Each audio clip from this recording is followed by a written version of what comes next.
2024 T20 world cup కు West Indies, America సంయుక్తంగా ఆతిథ్యం ఇస్తున్నాయి. జూన్ 1 నుంచి టోర్నీ ప్రారంభం కానుంది. అయితే ఈ ప్రపంచ కప్ ప్రారంభానికి ముందు BCCI run machine Virat Kohli విషయంలో కీలక నిర్ణయం తీసుకోనున్నట్లు సమాచారం. ఈ వరల్డ్ కప్ జట్టు నుంచి విరాట్ ను తప్పించి యువ ఆటగాళ్లకు అవకాశం ఇవ్వాలనే ఆలోచనలో బీసీసీఐ ఉన్నట్లు తెలుస్తుంది. ఎందుకంటే కోహ్లీ బ్యాటింగ్ శైలి విండీస్ లోని స్లో పిచ్ లకు సెట్ కాదని బోర్డు భావిస్తోందట.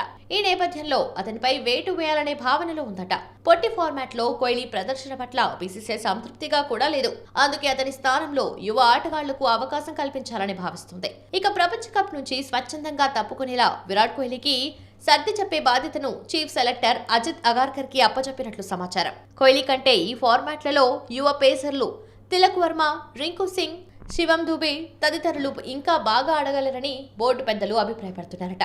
ఒకవేళ కోహ్లీని తప్పిస్తే మాత్రం భారత క్రికెట్లో అలజడి రేగటం ఖాయం.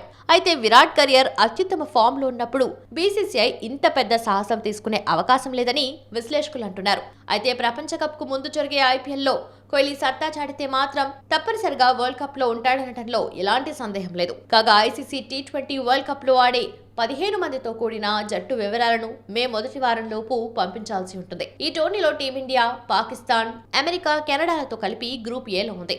అలాగే భారత్ తన మొదటి మ్యాచ్ జూన్ 5న కెనడాతో ఆడనుంది.